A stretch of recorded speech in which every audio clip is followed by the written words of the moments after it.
Good evening. My name is Asheef. So basically I'm from Vijaypura.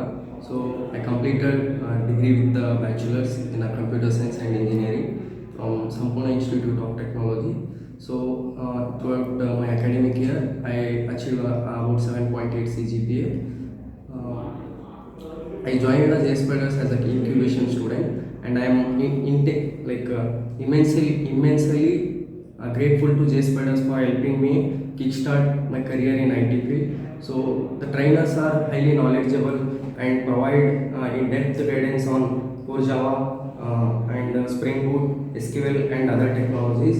The real-time projects and mock interviews help me to gain a confidence and improve my skills. The placements is in excellence.